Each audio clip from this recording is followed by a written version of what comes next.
Hey, what's up, guys? Welcome to this video here on Friday, and we're going to be taking a look at Friday's price action and kind of see what's going on and looking at key levels and our setup off the levels of Cobro.com. So let's go ahead and jump into price action to evaluate what is going on and why this setup happened and why you could have taken this trade. Our focus is to take high probability trades with ease of use, using the daily support and resistance, and also using triggers that we have set based on the last 24 hours. So let's go ahead and look at some price action here and see what's going on. So we're sitting on the 15-minute chart. As you can see, what's going on right now, we're getting into the Friday afternoon. You always want to be careful here on Friday because Friday you just never know what a Friday in general, I guess, is always a low-key type day. A lot of times it's just low volume. The other thing is Monday's that way too. So if you're really looking at like, hey, when should I trade? I want to kind of run a schedule. Monday is always typically kind of they call it false move Monday, right? Really, all you're basically saying is it's setting up for the week. So you might it might be showing a bottom and it's getting ready to run for the rest of the week, or vice versa. So you're looking at low percentage typically of a good trade. Doesn't mean that you can't trade, just got to be mindful of that. Same with Friday. Just usually means everybody's kind of going home, they're going for the weekend. Lower energy in the charts. You don't see a lot of aggressive movement like you do on Tuesday, Wednesday, and Thursday. So if you're just saying, hey, what are the best days to trade throughout the week, probably Monday or Tuesday, Wednesday, Thursday are usually your best days.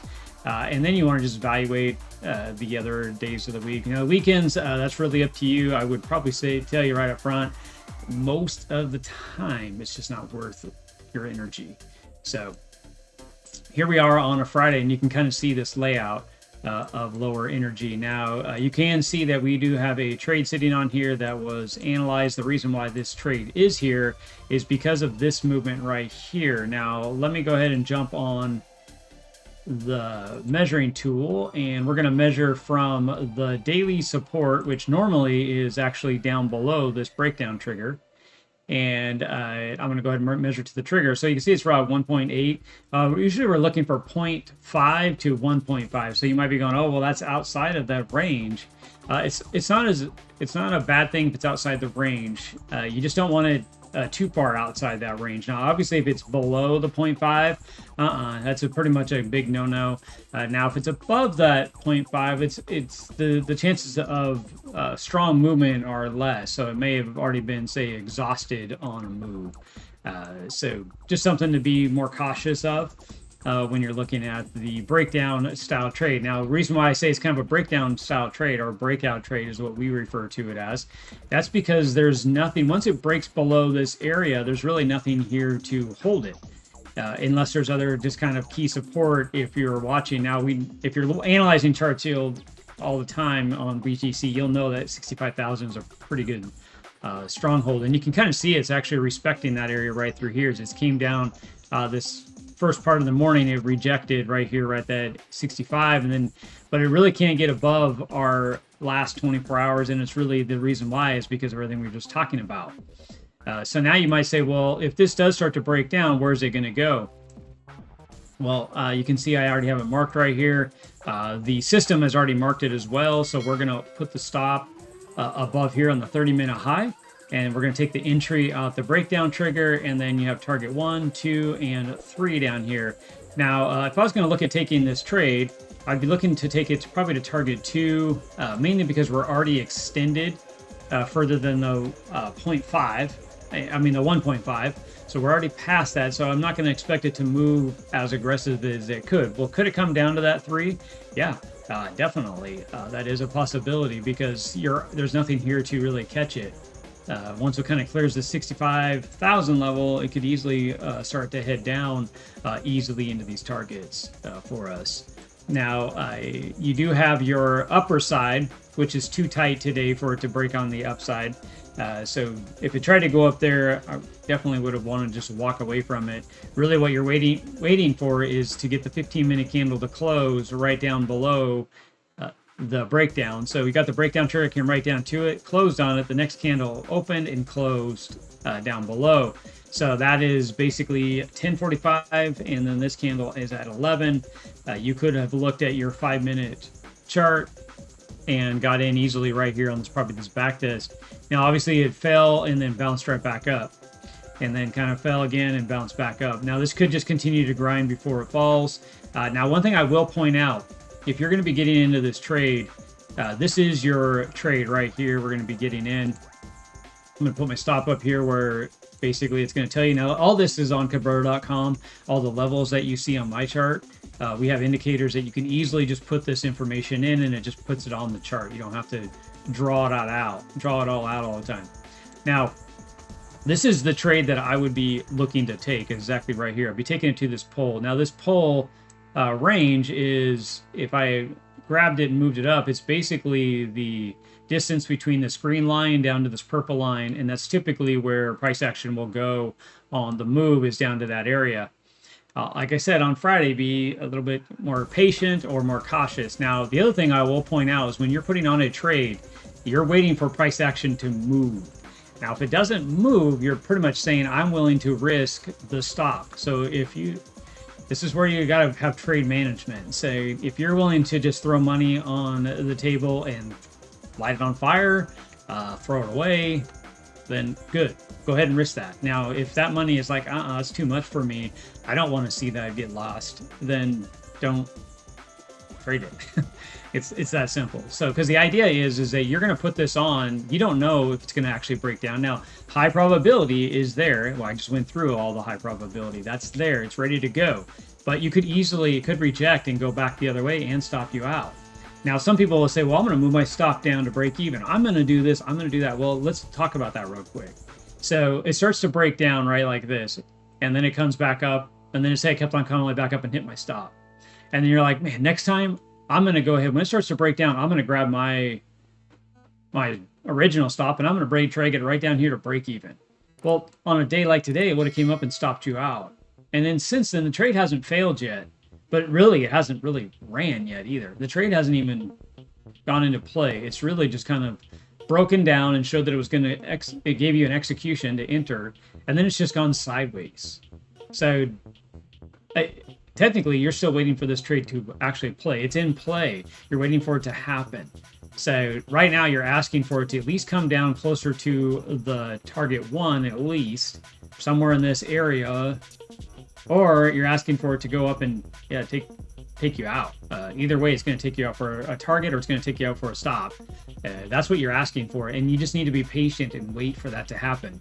So a lot of people will ask that question, right? Like, when am I supposed to move my stop around? When am I supposed to be taking this trade off? How long should I sit in it? Why did this guy do this? Why did they do that? That's kind of your rule set. It's how you want to set it up. But I would point out is one thing, you got to know what day it is, right? That's why I talked about a little bit on the days. What day is it of the week? We are on a Friday, so this could be a slow grind type of a trade. That's exactly what's been happening. You would have got in at basically that 11 o'clock candle. Here we are, at the end of the day, the trading day, around 4:30ish, 5 o'clock. And the trade still hasn't really gone anywhere. Like I said, you're kind of just been grinding. Now, you could have taken it off if you wanted right here. There's not a lot of reasons unless you had that set up. Maybe when it came down to that 65,000, you're like, you know what? I'm going to go ahead and get out. That's my trigger for me. That's up to you. For me, I am looking for it to either come down into at least this trigger or take my stop out. Like that's what it's set for. So right now, I'm looking for it to really come down and hit the full run. But if I took it out here, what am I going to complain? 1.8, that's a great trade. Just for easy math here, you put $100 on, you make $180. That's not bad, right? So definitely something to be excited about. Obviously, if I drove it down here into the target 1 or target 2, sorry, that's a 2.8. Same thing, put $100 on, $280 in your pocket. Still not a bad day either way. So that's kind of what I'm waiting for right now is now if this starts to run down here and starts getting close down in this range, yeah, probably start to go to break even or go into a little bit of profit, go maybe down into the 65,000 level, pick key levels to come down and be like, okay, let's build capital right here. If I didn't take it off, I'm waiting for it to get all the way down here. It comes right here, stops, and then shoots back up and takes me out. I'm still going to make a little bit of money because I know the trade is already in play. The trade has actually taken action now, and I need to make a decision on it. I'm not going to hold the trade like I've been just explaining, looking at this trade. I'm not going to hold it anymore. We're going to turn around and make a decision to get out of the trade at that point because the trade put itself into action. So it's basically said, I'm done and I'm going to go do something else now. So it may come all the way down here and start to grind. Well, yeah, I'm going to go ahead and put myself in profit because if it grinds down here and doesn't continue on down like I thought it was, say it comes down here and then rejects and goes back up here. Well, I'm not going to let it get all the way up here and then come up and take me out at that point. Now, that's something you need to reevaluate for yourself and say, hey, you know what? I need to be a better trader and make better execution plans. So prior to that, like right now, we're not going to do that. Right now, we're going to wait for the trade. And if it comes up and executes against me and stops me out and I take a loss, that's still a good trade because I executed it correctly and I waited for it to play out. And the sad thing is really we take loss as you're a loser, you failed or whatever. That only is in place if you don't make smart decisions, right? To me, that's where it was a failure of a trade. Now, if it came up right now and stopped me out, that would be still a good trade to me. Even though I lost money, it's still a good trade because I got in like it told me to. I had all the setups, I checked all the boxes, and it said, okay, good, you're ready to go. So I went ahead and got in. And then I had to be patient. And I waited, and it came up and stopped me out. That's still good execution on a trade. Everything was there. Nothing's 100%. The system that we trade right now is around 70 to 80% based on really rough market, to be honest. We've tested it, back tested it quite a bit. You can do whatever you want with it. I'm just kind of giving you that as more as information. It doesn't mean it's going to work perfectly for you because everybody enters and acts differently when they're trading. So that's why I usually don't say a lot about backtesting and percentages and what it is because everybody is different on being patient.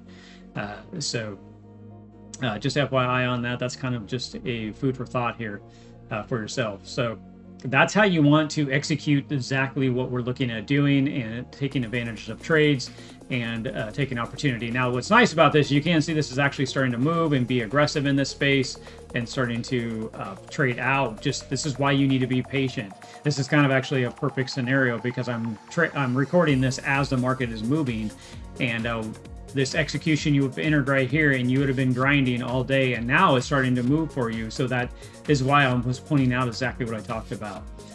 So that is the setup and analyzing price action, analyzing what you get into a trade, and then is it a good trade or not a good trade? That's what you need to be going through every single day when you're analyzing any price action or trades and take advantage of it. So let's go ahead and I'll leave you for the weekend. Be careful on the weekend. Like I said, there's a lot of slow energy, a lot of fake out, a lot of market does move, but typically it doesn't. Statistically, on our backtesting, it doesn't really do a whole lot. It's better to wait for the the weekly candle close on Sunday, and then you can take advantage again.